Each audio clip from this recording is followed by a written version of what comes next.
थोडं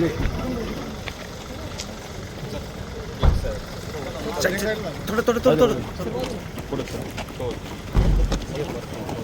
चल ना पुढे चल. अरे जाऊन नाही देऊ राहिले ना पुढे. हात नाही हात नाही.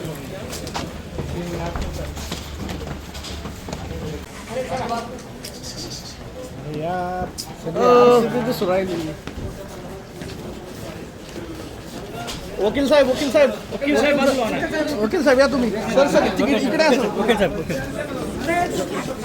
पाचण्यात आला तुम्ही सरकारी. मी जास्त नाही सांगू शकत. 5 दिवस पीसी दिलेली, 9 तारखेपर्यंत पीसी दिलेली आहे आणि इन्व्हेस्टिगेशन कंप्लीट झाले नाही, त्याबद्दल मी जास्त बोलणं योग्य नाही होणार. 9-5 पर्यंत पीसी दिली. मात्र तुम्ही काय अहो भूमवरती यार अमोल भाऊ. त्याबद्दल मी जास्त बोलू शकत नाही. फक्त 5 दिवस पीसी दिलेली. प्राथमिक माहिती तेवढी तरी तो जमीन जो घोटाळा आहे त्या बाबतीचं पीसी आज आणली होती.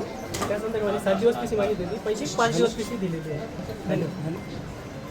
त्याला किती दिवसाची पीसी न्यायालयाने दिलेली आहे? 7 दिवस पीसी माहिती होती. आरोपीचं नाव काय आहे, एकंदरीत काय प्रकार होता, काय गुन्हा दाखल आहे आणि किती दिवसांची. अशोक कुमार खरात यांना आज आणलेलं होतं, जे 4 एकर जमीन घोटाळा प्रकरणी आणलेलं होतं. त्या संदर्भाने पोलिसांनी 7 दिवस पोलीस कस्टडी मागितली होती, पैकी कोर्टाने 5 दिवस पीसी दिलेली आहे. म्हणजे आर्थिक व्यवहारांचा जो आपण प्रश्न उपस्थित केला, 14 व्यवहार 5 कोटी 52 काय नक्की कोणते ग्राउंड्स होते? आता मी ते जास्त सांगू शकत नाही, फक्त इन्व्हेस्टिगेशन अजून चालू आहे. तर तुम्हाला आज सांगतो की 9-5 पर्यंत पीसी दिली. घरच्या बाजूने कोणी युक्तिवाद केला?